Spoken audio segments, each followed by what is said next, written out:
6h, 9h, changez de position. Le Morning Dance Nation Radio avec Franck Cara. Et si on réveillait une star? Merci d'écouter House Nation Radio, j'espère que pour vous tout se passe bien ce matin. C'est parti pour le réveil de star où nous appelons un auteur, un acteur, un comédien et un excellent humoriste. C'est parti, nous appelons Selig. Allez, c'est parti. Alors, est-ce que nous allons réveiller Selig? Allô? Allô, oui, bonjour Selig, c'est Franck, comment vas-tu?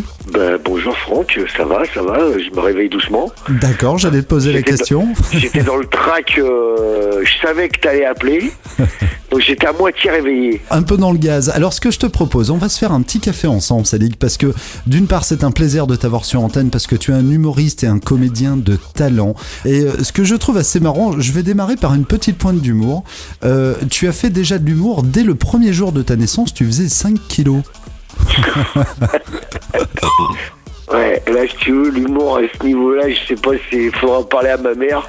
5 kilos à la naissance, si tu veux, c'est comme les sales histoires d'Albert Dupontel, tu vois. Avant de devenir le comédien, l'artiste et l'humoriste que tu es maintenant, tu t'es lancé dans la cuisine. Alors là, j'ai trouvé des perles. Notamment, tu as travaillé dans une maison de retraite. Oui, mais en fait, c'est-à-dire, j'étais obligé je faisais de la cuisine, mais je faisais du spectacle aussi à l'époque, et il fallait, la cuisine, on n'a pas de week-end, donc c'était très compliqué de faire du spectacle le week-end, donc il fallait que je trouve un emploi en cuisine qui me permette d'avoir des week-ends de libre, et la restauration de maison de retraite me donnait un week-end sur 2, et là du coup je pouvais faire des spectacles un week-end sur 2, voilà, et le chef de cuisine où je travaillais était un copain à moi et m'a embauché comme second, voilà. De là, tu commences à faire ton premier spectacle intitulé Selig épisode 1. Et puis là, c'est parti pour une très très belle carrière avec des sketchs que tout le monde connaît, le sketch du réveil, on est tous des faux culs, etc. Et qu'est-ce qui t'a motivé, qu'est-ce qui t'a poussé en fait pour devenir l'humoriste que tu es maintenant?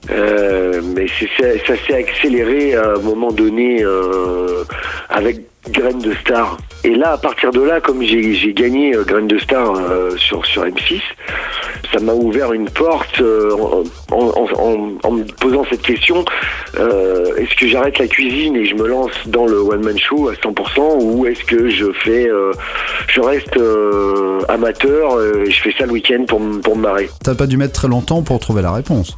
C'est-à-dire que c'était assez quand même, changer de vie comme ça, c'est pas évident. Et à l'époque, j'ai été dans plusieurs festivals de France d'humour où j'ai remporté les premiers prix, et il y avait Anne Romanoff qui était dans ces festivals et qui m'a proposé de me produire à Paris et de mettre en scène. Tu t'es également adonné à la télévision, notamment aux côtés de Christine Bravo dans Douce France. Grand moment, ça encore. Il cherchait un monsieur Rhône-Alpes, on va dire, pour représenter la région, et j'ai fait le casting en catastrophe parce que le gars ou la fille, je sais plus, qui devait être à ma place, n'a pas fait l'affaire. Et moi, je devais faire un reportage, un reportage casting pour me vendre, genre le week-end, et l'envoyer le lundi.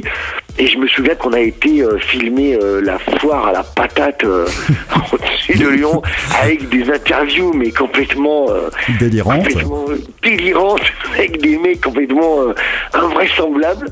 Je leur ai envoyé ça et ils m'ont dit bingo. Et donc je suis rentré dans l'équipe de Christine Bravo pendant 1 an, tous les samedis dans Douce France. Ouais, voilà. Par la suite, tu as travaillé dans d'autres émissions. En tout cas, on t'a vu notamment aux côtés de Patrick Sébastien dans Le Plus Grand Cabaret du Monde. Là, c'est bon, quand tu as le doigt dans ce type d'émission, ça y est, c'est parti. Ouais, c'est parti, et en même temps, j'ai jamais fait le choix d'habiter à Paris. Donc, c'est très compliqué pour un artiste de pas habiter à Paris et de prétendre après à une carrière nationale. Mais malgré les obstacles, les années, j'ai réussi quand même à rester en vie. Même si on continue quand même à te voir dans Les Grands du Rire sur France 3. Ouais, voilà, il y a des émissions comme Les Grands du Rire où je suis depuis quelques années, où je suis toujours présent.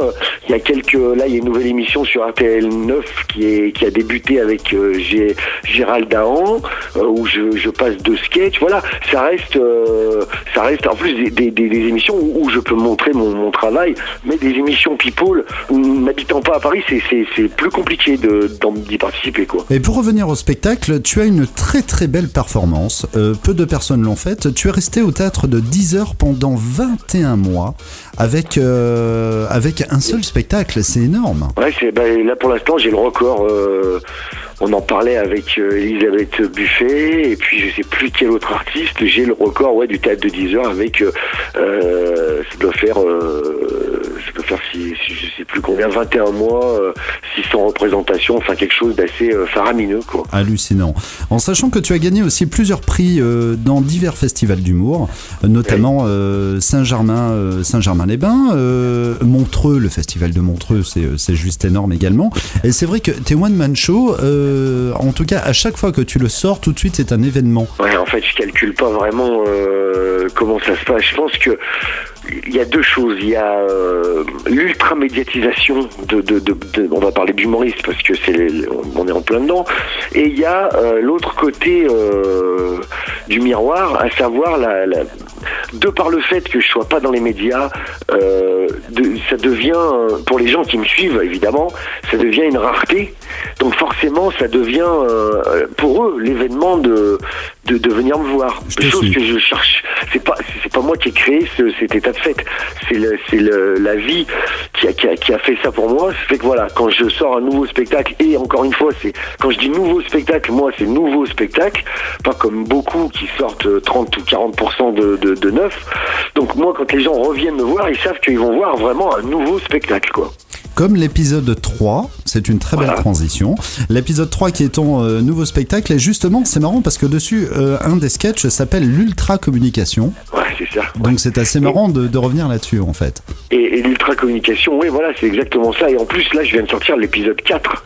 J'ai vu, j'allais y venir, là tu viens de me flinguer mon effet. Non, mais non, parce que on en parlait l'autre jour avec Audrey, ma productrice, c'était le fait de mettre des épisodes à mes spectacles, c'est à la fois très bien pour les gens, mais c'est à la fois les gens attendent après un autre spectacle dès qu'ils l'ont vu, ils ont vu un épisode, alors qu'on peut les voir déjà dans n'importe quel sens, sauf que pour écrire un épisode, je mets entre 1 an et 1 an et demi. Donc en fait, mais comme la société en fait veut qu'on consomme beaucoup de choses rapidement. C'est très compliqué pour un artiste et on le voit très bien dans les émissions de Ruquier par exemple, où ils ont une consommation de jeunes humoristes qui vont être broyés dans les 3 mois qui suivent, à part les têtes d'affiche comme Arnaud de Samer ou Jérémy Ferrari. Ouais. Voilà, les 3-4 grosses têtes de l'émission, mais 90% des autres derrière vont être broyés à cause de cette ultra-communication. En parlant de spectacle, il y a quelque chose qui est assez récurrent dans chacun de tes spectacles. Alors justement, j'aimerais savoir si c'est vrai ou pas. Tu parles régulièrement de ta sœur et de ton beauf que tu adores énormément. Est-ce qu'elle existe, cette sœur? C'est the question. The question. Partout en France où je passe, on me demande... Parce que, en fait, non, j'ai pas de sœur. Voilà, je dis, j'ai pas de sœur. Mais ça serait terrible, je leur réponds à chaque fois... Si j'avais une sœur, mais de parler comme ça, la pauvre. Mais non, mais en même temps, on sait que ça pourrait très bien exister. Et puis ton beauf, tu en fais une image de ce beauf qui est vraiment le beauf, c'est le cas de le dire. Et là, tu te dis, mais c'est pas possible si le personnage existe, mais le pauvre. Mais en fait, le personnage existe dans la mesure où on a tous des beaux-frères ou dans notre entourage des cousins, des familles un peu comme ça. En fait, Bernard, c'est une synthèse, c'est une cristallisation, on va dire, de toutes les conneries qu'on peut voir autour de nous, mais je mets toujours un bémol en disant attention, parce que moi-même je suis le Bernard de quelqu'un d'autre, hein. J'aime bien comment tu dis ça, je suis le Bernard là-dessus, hein. Et on le sait pas forcément, c'est là où c'est dangereux. Alors ce qui est assez marrant avec toi, Selig, c'est que dans tout ce que tu fais, tu t'amuses. En fait, pour toi, c'est pas du boulot, c'est un jeu. On prend par exemple l'exemple de Thierry Tecky, avec qui tu t'es associé pour faire une chronique qui s'appelle Coiffe Me, Coiffe Moi, qui est franchement marrant. C'est voilà, tu te retrouves dans un salon de coiffure et voilà, c'est deux gars qui papotent sur un thème d'humour, mais super marrant. Comment c'est venu cette idée? C'est Audrey, ma productrice, qui a eu cette idée géniale. On partait en gala en voiture et elle a eu le flash. Et en fait, c'est vrai voilà, ça rejoint en plus mon univers. Les gens, la vie, le quotidien. Dans un salon de coiffure passe tout et n'importe qui. On a des amis coiffeurs qui ont des salons à Lyon. Voilà, ils nous racontent que dans leur salon passe toutes les populations possibles et inimaginables. Donc voilà, elle a eu cette idée et on l'a montée parce que ça nous faisait rire. Que pour revenir à la question initiale, faut que ça nous fasse rire, ou faut que ça me fasse rire à la base, sinon je le fais pas. Quoi. Ah bah c'est un jeu, ça se voit, c'est un vrai jeu. Tu t'éclates dans ce que tu fais, tout comme les livres par exemple. Tu as fait 2 livres. Le premier s'appelle Pour une poignée de Kumlak. Et le second des clones et des Kumlak. Oui, parce que en fait c'est moi je pense que mon artiste, je pense qu'un artiste, n'importe quel art qu'il pratique, a un but social, c'est-à-dire, et pour mon cas, moi, c'est divertir. Donc, je suis pas un politicien, je suis pas un professeur, je suis pas un scientifique, je suis un humoriste. Donc, mon travail, moi, il est de divertir les gens qui viennent me voir en spectacle, qui achètent mes romans, qui quel que soit le support voilà. En fait. Il faut vraiment que je donne le contrat. Si le contrat est respecté, tout va bien. Les gens payent, je fournis des sketchs, je les détends et mon travail social est fait. Et c'est, je pense, à ce prix-là qu'on peut vivre une vie d'artiste. Alors là, c'est pareil, tu viens de préparer et de sortir épisode 4, malheureusement, il n'y a pas beaucoup d'infos encore dessus. Tu as commencé à le jouer, j'ai vu que tu avais commencé à le jouer dans certaines salles. C'est vrai qu'au niveau des infos, on est un petit peu maigre à ce niveau-là. Tu peux nous en parler un peu ? Ouais. De toute façon, oui, il est sorti depuis le mois de janvier. On retrouve évidemment ma sœur Bernard. Parce que ça, le couple imparable. C'est à la fois un avantage et un inconvénient dans la mesure où les gens attendent les nouvelles aventures de Bernard et ma sœur. Donc là, on les retrouve pour le 31 décembre lors d'un réveillon complètement délirant. Évidemment, il y a un personnage qui vient se rajouter depuis l'épisode 3, c'est mon neveu, leur fils, Jürgen, en préadolescence furieuse d'ailleurs. Et voilà. Ce que j'aime avec toi, c'est que ça soit sur scène ou à la ville, tu restes toi-même, tu restes simple. C'est un vrai plaisir en tout cas. Ouais, c'est gentil. En tout cas, mais je me force pas, je suis comme ça. Ah bah c'est clair, et c'est ce qui fait justement un de tes gros succès, c'est parce que c'est toi tout simplement. Merci Célig en tout cas d'avoir été avec nous ce matin, ça a été un vrai plaisir ce réveil de star. Non, je vais peut-être me recoucher un peu quand même là. Je te propose un petit café au cas où. Je fais rien, c'est bien connu. Écoute, un grand merci en tout cas Célig, on met tous les liens sur la page de la matinale et puis j'espère t'avoir très prochainement sur House Nation Radio. Eh ben merci beaucoup.